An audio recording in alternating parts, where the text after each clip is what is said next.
I'm Gus Fahad. We're the co-founders of Tomo. Yeah, it's been a very intense day. I feel like my brain is melting, but very, very good. Yeah, it's been good.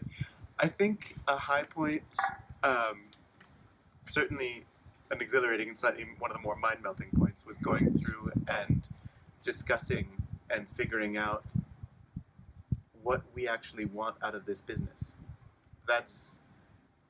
It's been so long since we started. Well, actually, it hasn't really been that long, but it's been a long time since we've had that discussion. We've been so busy getting on with making the business and figuring out how to make a business that we actually kind of forgot to ever answer that question. Yeah. Just going back through that in much more depth. Yeah. With a whole load of different people giving input, allows us to be much more flexible about the concepts we've already think we've come up with and say, have we really thought this through? Have we really challenged every assumption? Yeah. And talking to someone who's done it before. You know, we'd done a business model canvas before. We'd seen all these things. We'd talked about value propositions. We've taken online courses. We've done lots of stuff. I thought we knew it pretty well.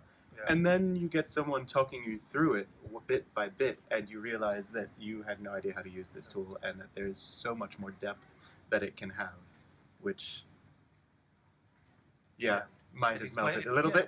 That explains the value of the tools themselves. Yeah, it does. It is also a lot more intense than the course we were previously on.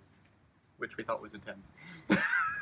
And also, one thing that is really difficult to do with the small, shorter feedback sessions is get to structural problems. You know, they're great at figuring out and helping us on tweak this, fix that, adjust this. It's great for fine adjustments. But when, one of the big things that we learned from this was stop looking, we're pitching to investors, stop presenting as if you're presenting to a customer.